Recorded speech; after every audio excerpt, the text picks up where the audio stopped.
My hijab too. Or your hat, your wife's hat. Thank you. You have to specify that. I just thought it was kind of like. Well, that's what it is. It's a double hijab for me. Not only it's a hat, it is my wife's hat. Was Daisy covered? I took her even to, we went to Calgary. You met her, right? But that was when we were married, before that. Yeah. Yeah, so when we went, and then I don't know how my parents would react, but they all started loving her and stuff. So I'm like, yeah.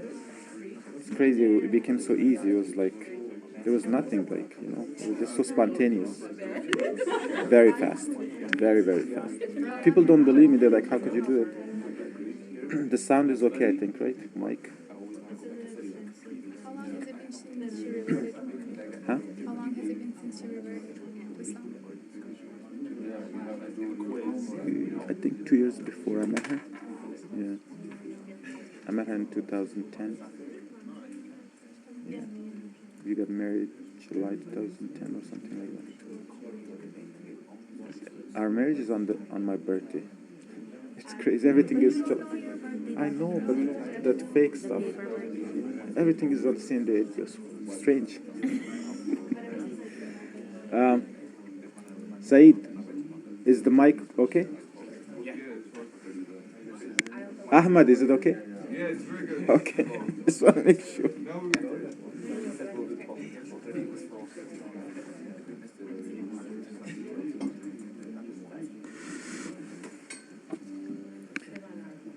Okay. I don't think we finished transcription, right? Okay, so let's start with transcription. Let's start with transcription. I hope people in the back can hear me. So, yeah. Replication of DNA, the synthesis and the mechanism.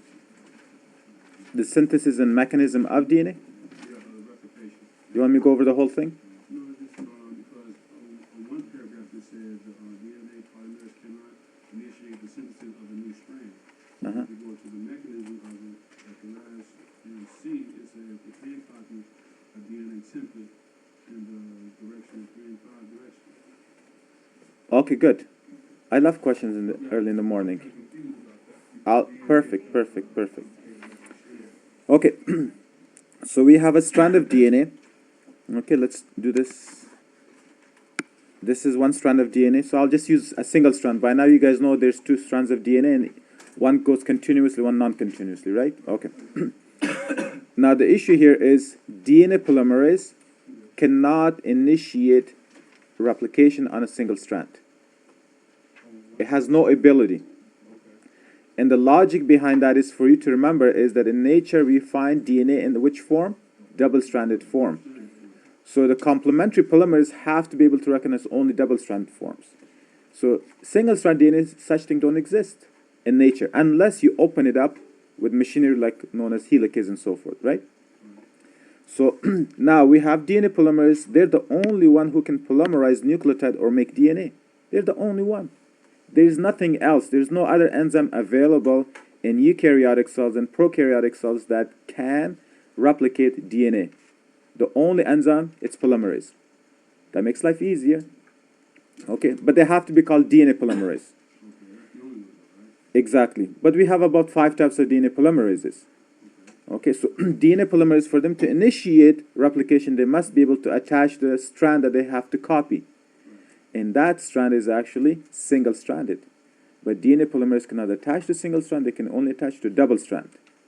So they can never initiate replication without a primer. Never ever. So therefore RNA polymerase will come initially and add a small primer, about 6 to 20 nucleotide long. Very small. Now polymerase can come and attach. Once the polymerase attaches, let's say polymerase this one, so now DNA polymerase can come attach because it has a location which is double strand. When it scans forward and it reaches to this point, it says, wow, there's a nucleotide missing. When it's missing, that means nucleotide randomly keeps coming, whatever's the complementary base. See, this is now like polymerase don't have hands. They're not like magnet. They only perform a platform for two things to attach. As long as there's that garage open in polymerase, randomly nucleotide will come. The only nucleotide that will come and attach to, let's say here, on the template strand, the nucleotide is, let's say, A. Oh, it doesn't like A. Let's say on template strand, the nucleotide is A, T, C, and G. The only nucleotide, there's the gap open, that would come here is complementary of A.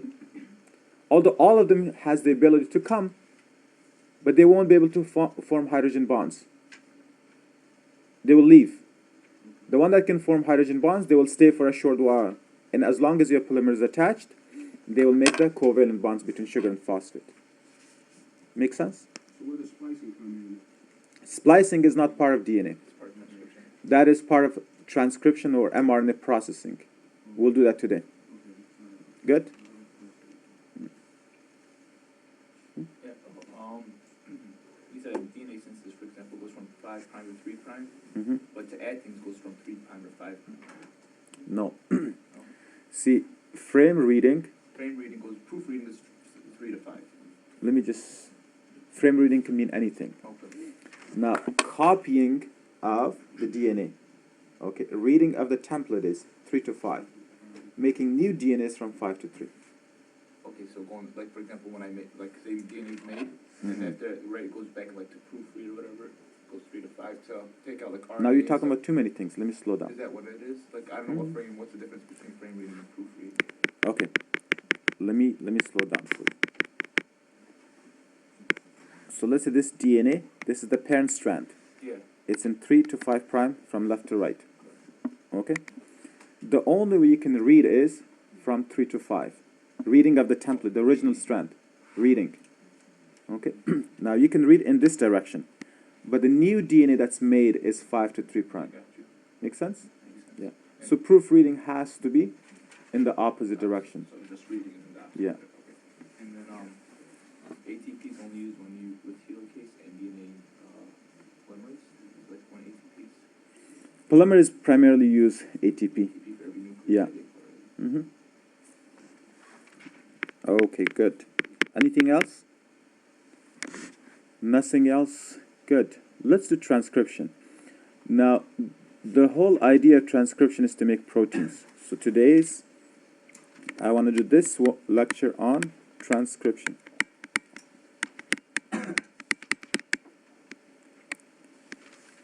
Remember that transcription is only needed if you want to make a protein. Replication is when cells divide. Non-dividing cells should have no replication. Only dividing cells should go through DNA replication. But all cells that have nucleus would be able to go through what? Transcription.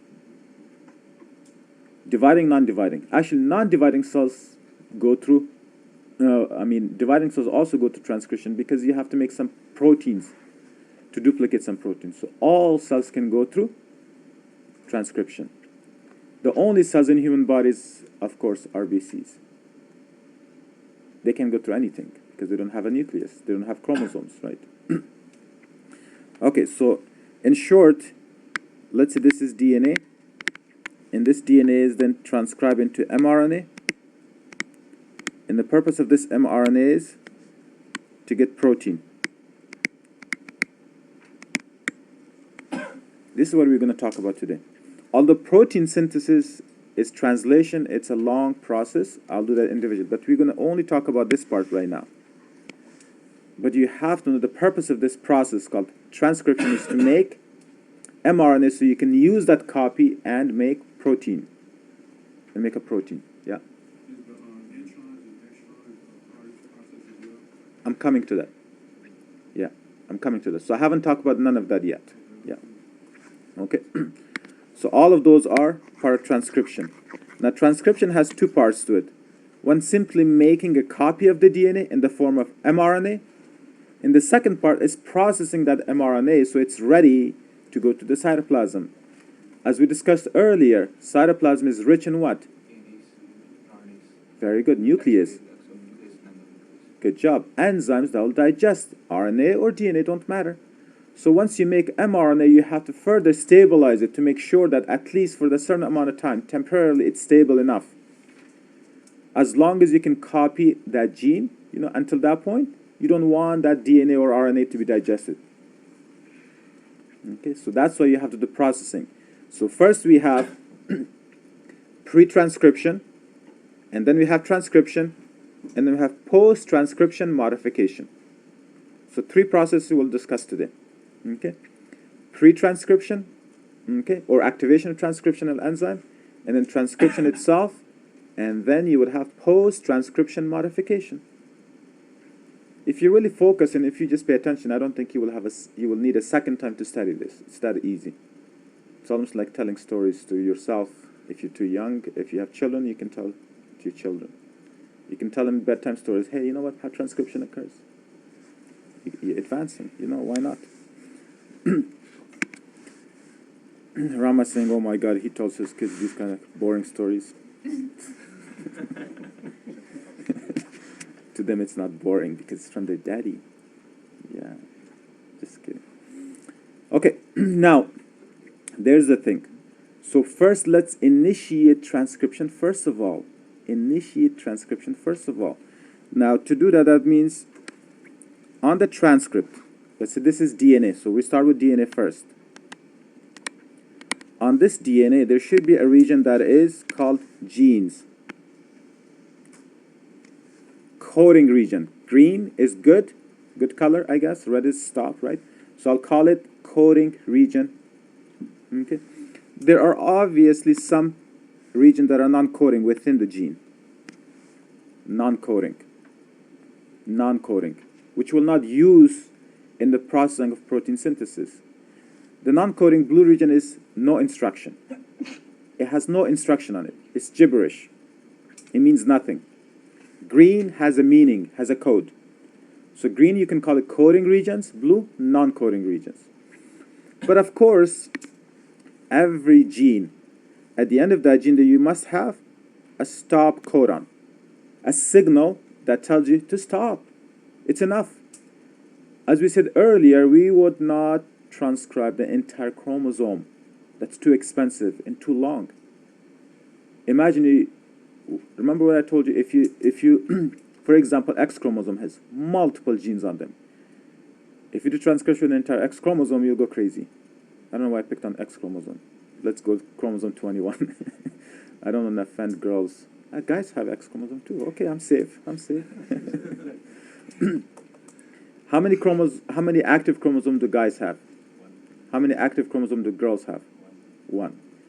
So at the end, it's the same thing because even girls have 2 X chromosomes. One of them is randomly inactivated. Okay, it does not mean girls will have twice as much genes product. No, it's the same thing. Okay, so we should have a stop signal. There should be some region of the DNA that tells you stop signal. That tells later on ribosomes enough. This is enough. There should be a stop signal. And there should be initiation signal. There should be initiation signal. Or start signal. I mean, that would make sense when you are picking and choosing what to copy, what not to copy. If you have a long transcript and you have to only copy a part of it, it better have a start and stop signal, because otherwise you wouldn't know where to start, where to stop. So your polymerase needs that guidance, needs that direction. Where to start, where to stop. Start is the start codon, and stop is the stop codon. Yeah. Is the start separate from the promoter and Yeah. operator? Yeah. So you have the regulator, promoter, operator, and then start codon. And let's add one more thing, since you reminded me, thank you. We add one more thing. For processing of mRNA, there's also something before the start codon, and that's known as the capping end. We will cap that to stabilize it. Okay, so cap. Let's just call it cap end. Okay, this is, so far what am I talking about? DNA, right? Yeah. This is just a simple linear DNA. Every gene has to have these parts. Yeah. Is this like the damaged DNA or is regular DNA? This is regular DNA. Okay, now, further, let's do something more. Now, in order for this, because you want to copy from start to bottom, from start to stop. And if you look at those photocopying machines and stuff, you know, like the thing goes scan, and there's a light going on across, right? Imagine if the thing comes in the inkjet, whatever that is, comes in the middle and starts, and that means you left half of it. So the attachment of that inkjet should start somewhere. So there should be a location for this polymerase to attach. Okay, and what do we call that where polymerase attach? A region, which is about 20 nucleotide upstream of promoter. Very good. Of the start codon is promoter. So this pink is promoter. And let me just write it P.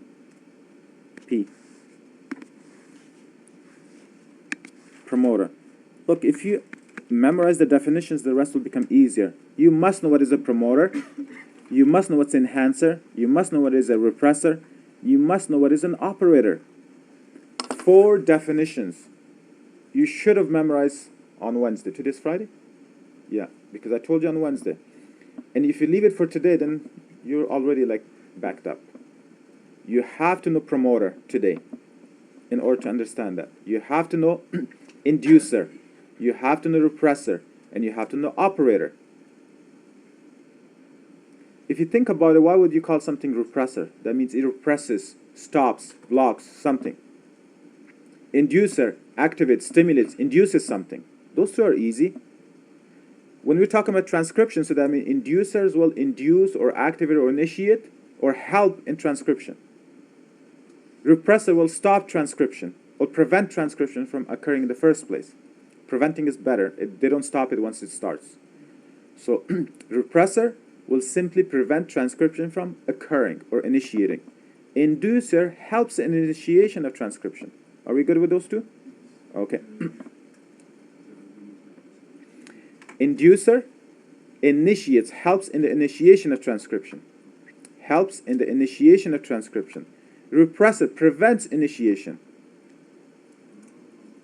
They don't stop it. Once it starts, nothing can stop it unless there's a mistake or unless you reach the stop region. Okay? So, With transcription, that the DNA would be uncoiled in that region only, not the whole. exactly. So, now we're, you know, for example, you've seen chromosomes that look like this, right? Usually when you see chromosomes, they look like this. You've probably seen something like this. Right? This has thousands of genes on it. Each gene has its own promoter. So let's say we want to simply initiate insulin gene. And the region of insulin gene, let's say it's right here, this loop, it will uncoil. It will uncoil and they will be unzipped. And only this region right here will be copied, not the entire chromosome. Whatever gene you need at that moment, only that gene will be used. Lac operon or lactase enzyme is usually studied heavily. Let's talk about lac operon. Hopefully that will help. Okay. Okay. So this is the region. So again, not the entire chromosome is transcribed. That's too expensive. And if you don't need something, why make extra? If you make extra, it can cause problems when you don't need it. It's only need-based. Transcriptions only need-based. Whenever you drink milk, you should make lactase. If you're drinking coffee 24/7, especially the heavy Turkish coffee or Arabic coffee, right? Or Colombian coffee, then you don't need to produce lactase because lactase will be of no help to you. The only time you should produce lactase is when you need to break down lactose, and it makes sense. Lactase is an enzyme. It's located. The gene is located on DNA. Okay. And now remember that not all cells should produce lactase. Only cells that should produce lactase is what? Those who come in contact with milk. Your neurons, they don't come in contact with lactose, for example. Okay, so it shouldn't be. Some are more active in production of certain enzyme, others not. So we have to be, you have to be able to think beyond what I tell you because there's a lot going on You need to know the basics and apply on yourself, on your own. Okay. All right. This thing is loud. It's good, so I can hear myself. So there should be promoter. Now, promoter should be something that promotes transcription. It should be something that promotes transcription. As soon as you activate the promoter region, that means transcription should initiate. So as we talked about, promoter is a sequence of DNA. Sequence of DNA upstream of a gene or start codon. And where this is the region where polymerase will attach. Which polymerase? RNA polymerase. RNA polymerase. Good. Now, if you have an operator, the operator actually operates the promoter. Operator is for the promoter. Should the promoter continue or should be stopped? So if the promoter is a sequence of DNA if the operator is a sequence of DNA that operates the activity of promoter, should it be downstream or upstream of the promoter? It should be downstream. It should be downstream. So this sequence, even if you think about it logically, you won't get confused. This region should be the operator. It should be before the promoter, so you can at least control its activity. If you don't want the promoter to continue, at least you can block it. But if it's behind it, you can't block it, right? Okay, regulator is another sequence of DNA, which is even upstream of the promoter. Okay, so this was regulator, R, regulator. Now regulator, usually regulator is a gene. See, promoter is not a gene. It's just a binding region. It's a sequence of DNA that binds polymerase. That's promoter. Operator is a sequence of DNA that binds repressor. Make sense? Okay. Now repressor is actually a sequence of DNA, but it has a meaning. Promoter and operator don't have meaning. They don't code anything. It's simply a binding region. Repressor, on the other hand, actually, the gene codes for repressor protein. So repressor gene, repressor protein. Just like lactase gene and lactase protein. Insulin gene, insulin protein. So again, I can use R here. Just know that this is the protein and that is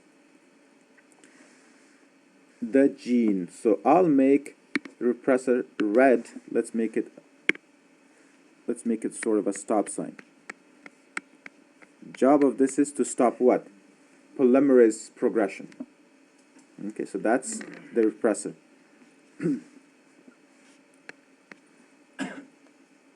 This is the repressor. Now, instead of putting there a stop or S, I'll put R. It's close enough, right?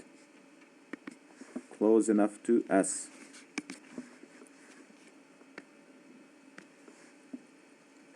Okay. Now, inducer is usually a metabolic product. Inducer is usually a metabolic product. And it has to be, look, if you need a certain enzyme, how do your body knows when to produce this enzyme? Whatever metabolite you have to break, for example. So if this is lac operon, what should be the inducer? Lactose. Lactose. Lactose. Lactose, absolutely. Yeah. This is what we want to do at the end of the day. Just to give you one example. Product in reactant. So let's say this is lactose. It's a disaccharide sugar. You want to break it into two. Galactose and glucose. Very good. The enzyme that codes for this, that breaks it, is lactase. Okay. Lactase breaks down lactose into galactose and glucose. But lactase is a protein. It's an enzyme. It has to be coded on DNA. You have to make it from DNA. You don't just have it 24/7 available. Okay. Although it could be stored in cells, but if you eat too much lactose, that means whatever is used, you have to make new one.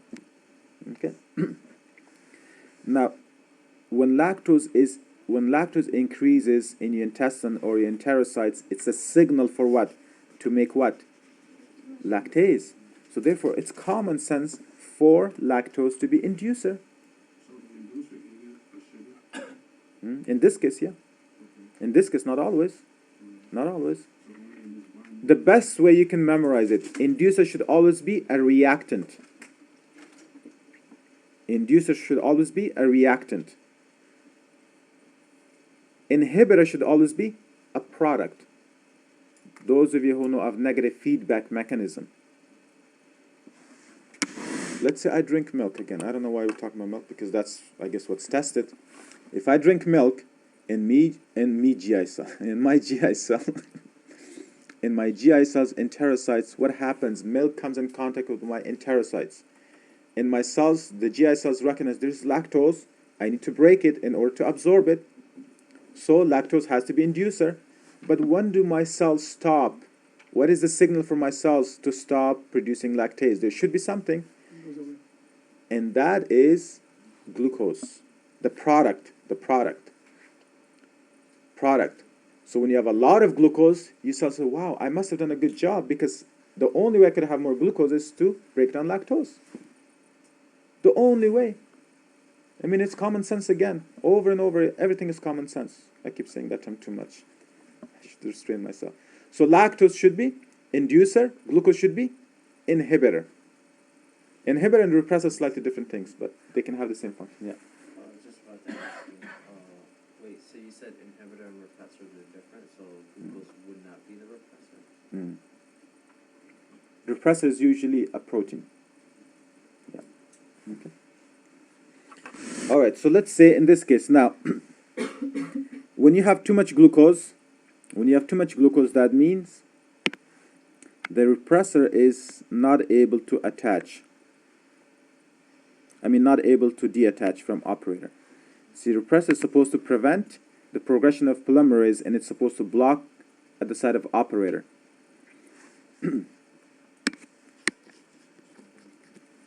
Again, so let's say we have polymerase. We have a polymerase. Let's use green. I'm running out of colors. There's the polymerase. For polymerase, they can only attach to one region initially, and that's called the promoter. P for polymerase, P for promoter. And this would not be DNA polymerase, this is RNA polymerase, right? So polymerase can only attach to the sequence called promoter. And the only time they will be able to attach strong enough and not fall off if they have transcription factor attached to it. So polymerase, of course, they can attach to this area called promoter.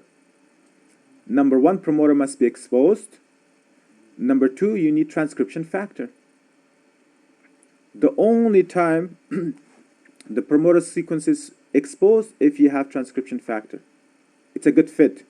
With that transcription factor, polymerase, they can attach, but not strong enough. They cannot initiate anything. Think about it like, we have a switch or a lever that, it requires muscles to pull and initiate something. And transcription factor is not there, you can't do it by yourself. You need that additional. Or it's electrocuted and you need gloves. Okay, so number one, polymerase would attach, but let's do the initiation of this attachment requires transcription factor. Not transcription factor attached. Polymerase can come. And polymerase comes and it attaches to the promoter sequence. So now the promoter sequence is nothing more than a sequence of DNA that binds polymerase. Done.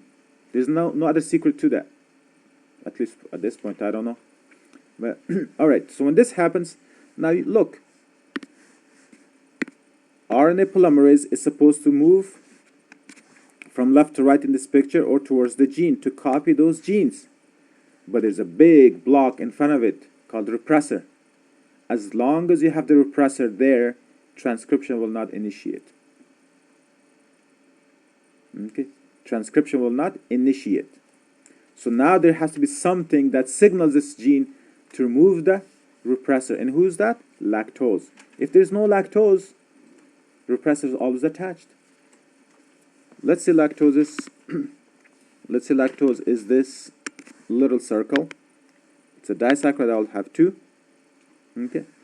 Now let's take lactose, and there's a lot of lactose. Again, lactose is the attachment of lactose to this is random. The only time you will have lactose attached to this if you have too much of it. If it's not enough, you won't. The more you have, the more transcription. The less you have, the less transcription. So it's all based on concentration as well. Let's say, here you go, lactose comes and attaches to what? To the repressor. An empty repressor is active and it will be able to attach to what? To the operator. Occupied repressor is inactive. Please write this down. I wish you understand this. Empty repressor is active. Occupied repressor is inactive in this case. Makes sense. Okay? So as soon as this attaches, that means the repressor changes its shape, it's inactive. It can no longer attach, it will just fall off. Now there's nothing blocking your polymerase. Make sense? Nothing is blocking your polymerase. And this will continue. This will continue. But two things must be met, at least in the lac operon. One is you must have lactose, and you must not have glucose. Lack of glucose promotes transcription, and presence of lactose promotes transcription. What is it occupied with? The repressor, lactose. Yeah. Yeah. So when the repressor, for example, when lactose attaches, you can remove it at that point. But is it the regulator that removes it? Regulator is nothing more than a sequence of DNA. It has no ability of removing anything. So It's a gene. Just when lactose attaches, it's removed. Let me repeat. Excellent question. So again, sometimes when we don't understand, I love when you guys ask questions because it not only helps you, it helps everybody else. Regulator is nothing more than a sequence of DNA. It's a gene which codes for what? Repressor. Repressor. So if regulator is active, it will always produce repressor. It will produce more repressor in the absence of glucose. I mean the presence of glucose, sorry. Okay? So regulator, the product is what? Repressor. And that repressor will attach to operator. Okay? So now let me ask you this. Let me finish it and I'll ask you some questions. Okay, so if there's a defect or something somewhere. Okay, so this was just simply to initiate transcription. We haven't even gone initiate transcription. To initiate transcription, number one, you have to have polymerase attached to what? Promoter sequence. Excellent. Promoter is not found on RNA. It's only on DNA. Operator is only found on what? DNA. Regulator is only found on what? Thank you very much. Okay, we're talking about so far DNA sequence. And this is a complete gene called operon. Operon is called the gene, promoter, inducer, repressor. The whole thing is called operon. And that's how genes are translated. As we speak right now, you are producing certain neurotransmitters that are made of proteins. If you want to make memories, that means you have to increase the promoter sequence, and you have to increase removing of the repressor, and so forth. This is what's happening in your brain. The more focused you are, the more of those proteins are made, and the better memory you will have. But if you're thinking about something else, then you're going to only activate that region of your brain, and transcription, everything is occurring there, and that's an expensive process. You cannot do multiple things at the same time. Human beings are restricted, in a sense. Okay? You cannot do multiple things at the same time, at least not mentally. Unless you get a lot of training, sure. So you have to, focus is a tremendous thing. And again, so you should know that it takes a lot of energy. This is not a cheap process. That's what you have to eat to make these things. Okay, so number one, the first thing is there should be an inducer available. In this case, inducer comes and it removes the repressor. Inducer will remove the repressor. Inducer inactivates the repressor. Make sense? Okay. Second thing is there has to be a signal from where? From somewhere that transcription factor should attach to polymerase and initiate transcription. So first you have to make the progression of polymerase smooth. You should activate polymerase and you should increase its strength of attachment to promoter, and then you should empty the operator. Once that's done, then transcription will initiate. Now, because we want this product called lactase. This is what we want. This whole headache is just for make one enzyme or protein. Okay. Now let's move more. Once transcription initiates, this is the job of RNA polymerase. See, RNA polymerase has the ability of helicase and single-stranded binding protein and copying. Okay? So let's say we copy. Once we copy, what are we going to get? We'll get the mRNA sequence. The mRNA sequence, at least, the start should be AUG. Okay? AUG. And the gene, whatever the sequence is. Okay, so let's say, give me a sequence, whatever you like. Let's say C, C, C. And then let's say G, G, G. Usually, GU is the splicing site, so I'll just leave this part is, let's imagine this is GU. And between them is whatever, T, T, T, T, who cares? And then the end, AG, is again another splicing site. Usually, okay? Usually. Not always. And then we have, let's say A, and then we have U, U, U. Of course, it could be UGE, blah, blah, blah. And then the last one should be UGA. This is the mRNA we got. And then here you should have few nucleotides before that. So this is the final product. Now, promoter is not copied, operator is not copied, repressor is not copied. They're not for copying. They're simply for attaching of and activation of polymerase. Copying starts with what? With AUG or the cap nucleotide. I don't know what's the sequence of the cap. Okay, so you got to know the sequences. Number one, know the sequence of promoter. What's the sequence of promoter usually? Okay. What's the sequence of start codon? That's in RNA. How about in DNA? Complementary of that. What is complementary of A? T. What's complementary of U? There you go. UGA. What's the complementary of that?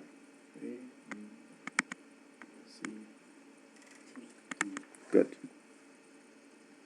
Although there's three different stop codons, you will memorize it. Okay. Now we're done with DNA. Okay, we're done with DNA. We just copied it, and the DNA will close back and go to its inactive form. Okay, now DNA will go back to its inactive form. Active DNA is known as euchromatic. Inactive DNA is known as heterochromatic. Active DNA is known as euchromatic. Inactive is known as heterochromatic. If you remember, I talked about EU, Europeans, right? Good. Heterochromatic DNA and euchromatic DNA. What does activity means? Any DNA that can be transcribed is known as euchromatic. If it cannot be transcribed, it's known as heterochromatic. Or replication as well. So a DNA that can be copied either in replication or transcription, doesn't matter.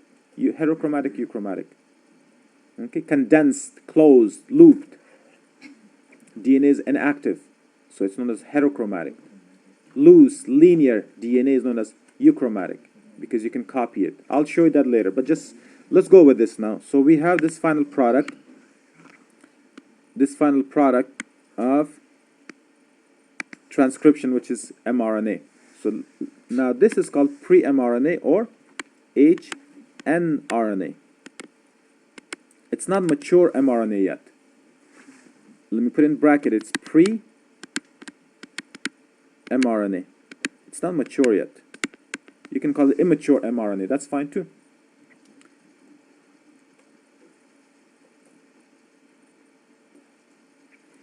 And let me tell you, a sequence known as, oh, I have T's. Uh-oh, no good. Yeah, should have said something. You were so focused, you forgot about T's. That was me, not you. Why am I blaming you guys for everything? Was it T? I thought about it, but I figured that's not useless there anyway. It's not part of the gene. True. Okay, good. All right. Now, so in order for us to make this mRNA, look, if we send this mRNA, the pre-mRNA, immature mRNA to the cytoplasm, it will be digested immediately.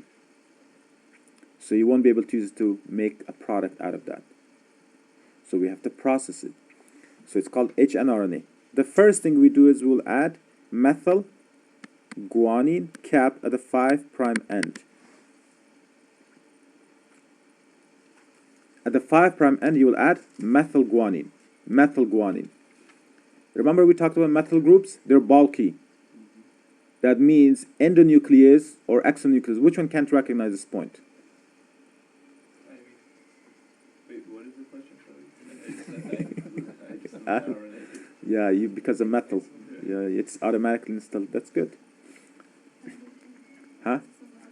So, what did you say? That's good. Whatever you said is right. Yeah, so she's saying this will only prevent exonuclease because this is on the outside. Good job, good job. So this is to block exonuclease. The methyl group, simply, if you add the methyl group, that means this end cannot be digested. Okay, this end cannot be digested. Okay, this end cannot be digested. So number one, first thing we did is what? We added 5 methyl group to the 5' end. This is after transcription, right? So what would you call it? Post-transcription modification. Now we're doing post-transcription modification. Now I'll tell you, I'll write it down one by one for you to just so you understand the process now. Second thing is, to the 3' end, you keep adding A's. To the 3' end, you will keep adding A's. And that's called polyadenylation or poly-A tail. So adding a lot of A's. Usually it's from 20 to 200 sequences, or nucleotides, sorry. 20 to 200, roughly speaking, so. That's a lot, right? So you add that. The 3' end, you added a lot of A's. Let me color that in green as well. What is it called? Sorry, that? Poly-A tail. The process of polyadenylation.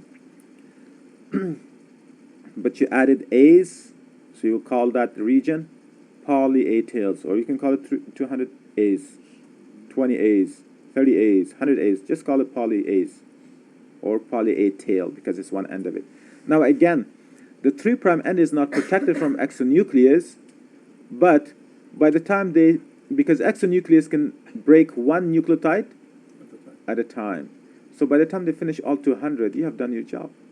No big deal. It's like a detonation timer.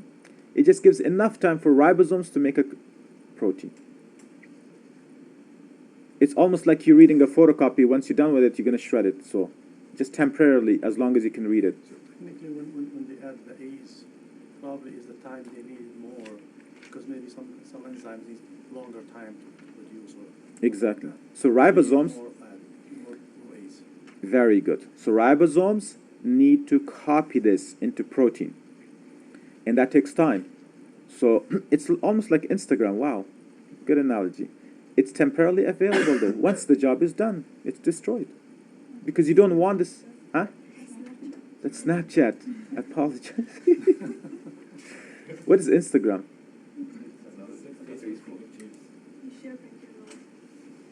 But it's temporary or permanent? Okay. Snapchat is temporary. Oh, okay. That kills my computer knowledge. All right, so let's finish this, then we'll take a break. Okay? Good. Just move around, stretch out, it's okay. Get the blood flow. Okay? All right. So look, we went from DNA to mRNA. Now we want to stabilize this mRNA, at least temporarily, just enough time for ribosomes to make a protein out of it, then we don't care. And that's a good mechanism too, because you don't want to keep mRNA forever. If you have mRNA in your cytoplasm, what will ribosomes do? Keep producing more protein and over and over and over and over. Now, you guys did study accumulation when you talk about cell injury. So if you cannot destroy this mRNA, what it leads to? Abnormal accumulation of protein known as amyloidosis.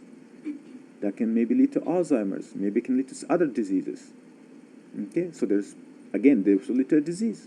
I shouldn't have told you because I should have asked you guys. But I'm coming to the questions. Okay. Now, so we done, that's 2 steps. Next thing is, there are regions that are not coding in this mRNA. There are regions that are not coding. And let's color them purple. Nothing against color purple. It's my favorite color. But non-coding region. So we have to cut DNA, this RNA at those regions, and that's known as splicing. Splicing. So you will cut this non-coding region.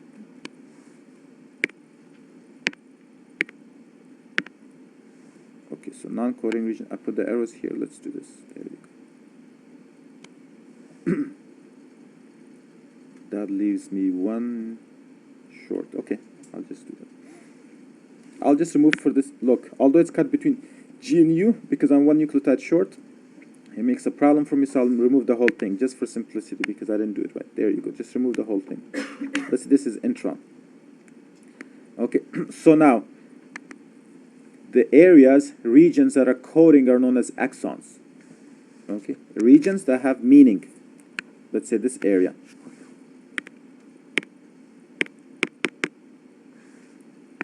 This is known as exon. Regions that are non-coding are known as intron. How would you remember that? Think of introns, invalid regions. Invalid regions. Introns, invalid regions. Exon, excellent regions. You need it, and it exists. Okay? Introns, remove it. It's invalid. Exons, excellent regions. They have meanings, and they should exist. Stay. Yeah. So it removes everything between the G and G elements, or also the G and the GU and AG? So Well, it's removed? okay. That's what I said earlier. Let me just do this. So what I need to do is to make it accurate, I'll add one more, because I didn't count it properly. I'll add one more here, okay? Now, it will only move, because otherwise I would get a different code. There you go. Good? Yeah. Okay. Okay, so this is called splicing. Splicing. Has this transcript left the nucleus yet? No. So where does splicing occur? In the nucleus. Where's 5-methyl-guanine added? Nucleus. Where's polyadenylation done? Great job. Don't forget. Because unless you're reminded, you tend to forget. You know? Okay. The next thing is, we just took a chunk of RNA out of here, and we cut it. Let's bring them together now. So the end of splicing is you will remove the invalid regions, and we'll glue the valid regions back together. I only had one intron. Sometimes they have multiple introns. Okay, some genes have multiple introns, so you have to remove multiples. Regardless, you know, as long as you know introns are invalid regions, they shouldn't be there. They should be removed. If they stay there, they'll cause mutation. Okay, now we have a mature RNA. This is called mature mRNA. It's ready to go to the cytoplasm. So the code is appropriate. Now, right after this, we'll start with protein synthesis. Protein synthesis, the way you have to do it, you will start with a start codon, AUG. It always codes for methionine. AUG always codes for methionine. So, first write on this term called codon. Codon. Codon is a 3-nucleotide long sequence of mRNA. Codon is what? mRNA. How many nucleotides in length? Only 3. Remember we talked about the gene? What is a gene? Coding sequence for Sequence of nucleotide. DNA, Sequence of nucleotide. protein or enzyme on DNA. It's a sequence of nucleotides. Very good. Codes for enzymes or proteins on DNA. There you go. Not DNA. Or whatever. Yeah. So It only codes for protein or enzyme. So it's a sequence of DNA that has a meaning, right? Gene is a sequence of DNA that has a meaning or instruction. The instruction is to make a protein or enzyme. What's the length of a gene? Varies. Varies. Varies. So please, let me write it down. Okay, so let's ignore this for a second. Let's compare codon and gene. Codon is only 3 nucleotide in length. Gene is how many nucleotide? Varies. It could be 3, it could be 4, it could be 6. I think the minimum is about probably 12. And I think that's for ADH. I think so. Because ADH is, I think, about 9 amino acid long, so 9 times 3, 27. I think that's the smallest one, as far as I know. Maybe there's more. Now, codon codes for amino acid only. 1 codon, 1 amino acid. 1 codon, 1 amino acid. Gene, 1 protein. So there's a difference. But again, what is enzyme? It's also a protein, right? It's a functional protein. So just don't forget about that. Okay? Let's take a break and we'll talk about protein synthesis. So this is mature mRNA. We accomplished that. And then we'll go into protein synthesis.